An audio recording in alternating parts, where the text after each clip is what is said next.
We've been out here for 215 days, and this is what justice for Breonna-Taylor looks like.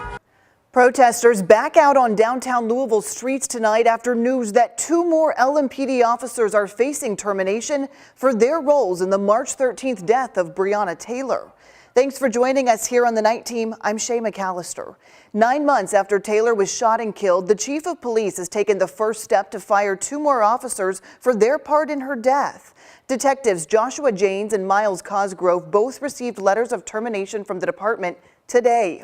Let's get right to Jesse Cohen, who's live outside LMPD headquarters with what we know about those terminations right now. Jesse? Well, Shay, Joshua Jaynes and Myles Cosgrove are now the 2nd and 3rd LMPD officers to be fired in the Breonna-Taylor case. After months of protests pushing for these detectives to be fired, Breonna Taylor's family attorney says this is just one more step towards justice.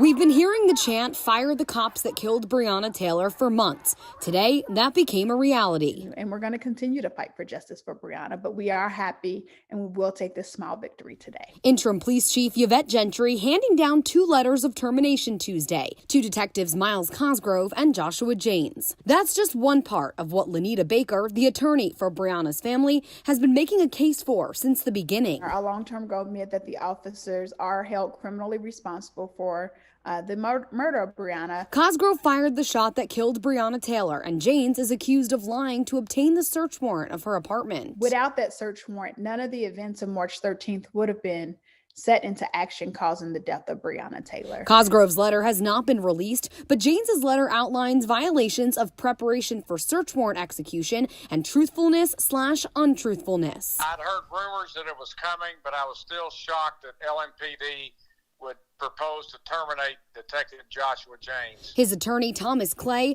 claims the statement made by James's partner during the Attorney General's investigation cleared his name. Removed any doubt that there was any falsification in that search warrant affidavit. So he says they plan to fight back at the pre-termination hearing. We're going to appear and try to talk Interim Chief Gentry out of terminating him. In the termination letter, Gentry says it's also clear that there should have been better controls, supervision, and scrutiny of the operation, pointing out that his actions were extreme violations of their policies. Now, the mayor's office also responded tonight saying that they acknowledge these disciplinary procedures, but because of state law, he cannot comment any further. Back to you, Shay. And Jesse, tonight, have you heard anything from the FOP about these cases? Now, yeah, the FOP does tell us that they are working with these officers through these hearings, and that the first one will be in just a few days for Jaynes. Back to you, Shay. All right, Jesse, thank you.